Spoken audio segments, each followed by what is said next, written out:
You ever play a game and there's nothing wrong with it, in fact by most metrics it's very well made, but you just don't click with it? Not like you're having a bad time, but you're just not having a good enough time for you to keep coming back. The Dead Space Remake is one of those games for me. It looks great, it has a lot of subtle but very effective level design, and it does a fair bit with its concept while keeping its simple core intact, including additions that were specifically made for the remake. If I had to give it a number score with my critical brain, it would get a pretty high one. But it's also been out for over a month now. I bought it on day one, it's only about 12 hours long, and I'm like halfway through it, so what the hell's going on? Before I talk about a few of the things that hold this game back for me personally, I want to make three things clear. One, this is my first experience with any Dead Space game outside of a few hours years ago on the original Dead Space 1. Two, I don't hate this game, far from it actually. I enjoy my time with it when I'm playing it. At the same time, I feel like I only enjoy it for 30 to 40 minutes at a time before I want to end my session for the day, and it can take me days or maybe even over a week to pick it back up again, and I usually have to push myself to do it. I'm not here to trash the game or anything, instead I just want to explain my weird relationship with it. And the last thing I want to be transparent about, because I think it's part of why maybe I didn't click with this game, is that this is a genre that I'm a bit conflicted with. As far as low mobility, action, survival horror games go, I'm a big fan of The Last of Us. I enjoyed Resident Evil 4 and Prey, even though I never finished either. And I really couldn't get into Resident Evil 2 Remake, which everyone else seems to love. I also had my share of Signalis with just its demo. I wasn't really hooked enough to play the whole thing, even though by most standards it was great. I wanted to say this a bit separate from the rest of the points I want to make here because it isn't really a critique, it's just something that I struggle to enjoy sometimes. It'd be like if I was talking about Persona 5 and said,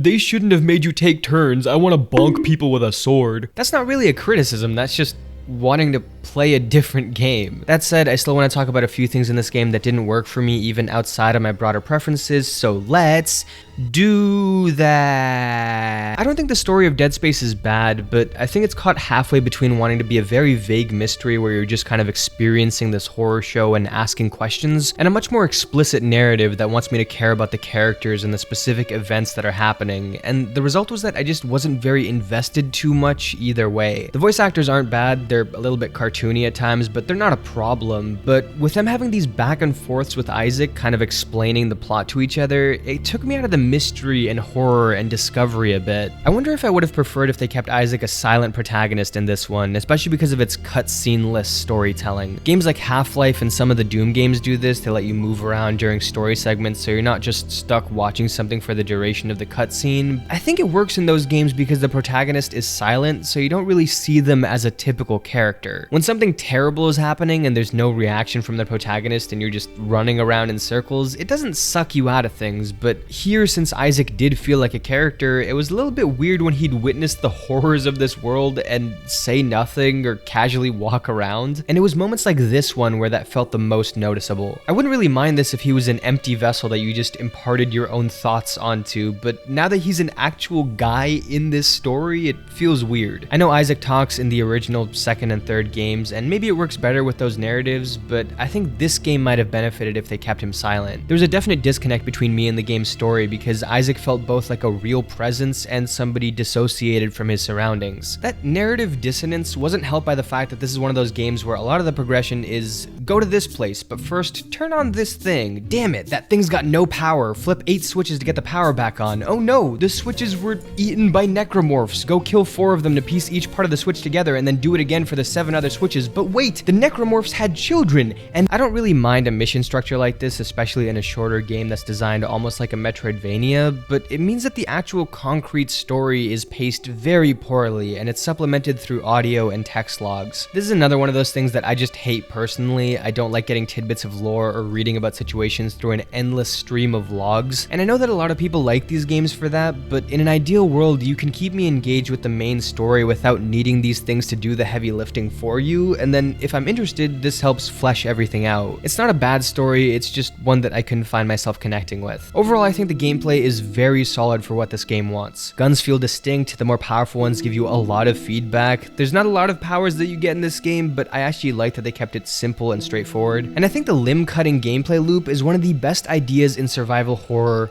ever. It really adds a necessary layer of skill and risk-reward to encounters that hikes up the tension. The gameplay was one of the biggest reasons why I enjoyed this game more than the Resident Evil 2 remake. It managed to be slow and weighty while still forcing you to make split-second decisions and find ways to escape sticky situations. I think Resident Evil 2 is just maybe a bit too slow for me. I also really enjoyed the zero-gravity sections, which are a new addition to this remake. It helped combat the monotony of regular encounters, and they did a fantastic job of making you feel a little bit lost and frantic during zero-G combat without it feeling like it had a completely unintuitive control scheme or poor maneuverability for the sake of difficulty. I do have some issues with the gameplay as well though, which I think contributed to my inability to play this game for long stretches. The first is that I think some of these encounters, especially when they were bigger in size, felt a little bit flat. The geometry of levels is pretty basic, which by all accounts makes sense, and I actually like that the Ishimura feels like a very functional location that got turned into a horror playground, but it sometimes made encounters feel a bit one-dimensional. Sometimes the fights where you took on the largest number of enemies were the easiest ones. You could back off to get some space, grab one of the many explosives or tools lying around, chuck them at the enemies closest to you, and then you'd have a lot of breathing room. I was more engaged with fights that took you up a few floors at a time or funneled you into these tight rooms that you could either use strategically or the game would strategically use against you by putting you into a corner with no escape. But the more the fight expanded in either the size of the room or the number of enemies or both, not only did it start to feel more like a slow shooter with low tension, but it also contributed to taking away the fear factor from these creatures, because now they just seem like fodder and you were given a lot of ammo and tools to deal with them. That loss of fear really impacted my experience as the game went along, because even though I was never scared of the necromorphs, they did make me tense up and get me frantically backpedaling early on, which made fighting them really enjoyable. My favorite was when they showed up in the middle of me solving a puzzle. Like, I thought I was in the clear for a bit because they weren't there before or during the first half of the puzzle, and then all of a sudden they were all right in front of me from all angles. But I honestly think that this game sends too many enemies at you throughout the course of this campaign. It felt like every corridor or room there was at least one necromorph that popped out of the vents or walked in through the front entrance. I feel like you need to lull the player into a bit of security sometimes to have them really feel it when the danger rears its head, but when literally every crevice is danger, you dilute a lot of that terror. I also like a lot of the guns this game offers you, but a lot of them also feel very overpowered. Like, a couple of hours in, I felt so capable of handling any scenario, and you don't want me to feel like that. You want me to think I'm always at risk to lose. I did feel that way at first, but when I started getting equipment that let me shoot necromorphs through the space-time continuum, what am I really worried about? My deaths early on felt like they happened because I'd run dry on ammo and tools and was just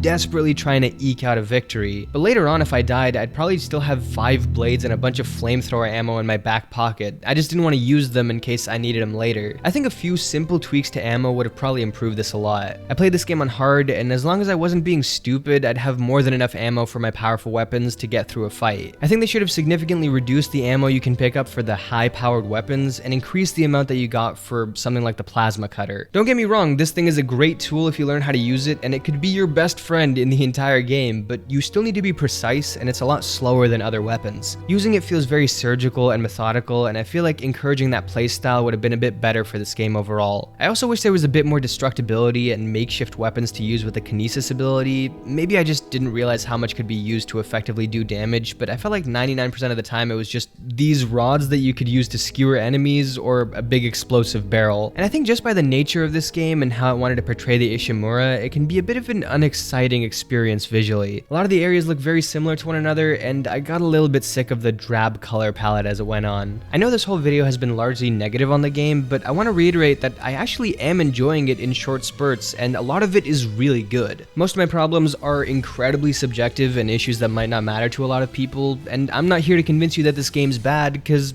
it's not. But even though I found a lot of what it did really great in a vacuum, it didn't fully come together for me or for my brother or a couple of members on my Discord, even though we didn't have much strictly negative to say. So I thought I'd try my best to put that perspective out there in a way that maybe makes a little bit of sense. Let me know in the comments if you feel the same way, if you completely disagree, if you love the game, if you hated it.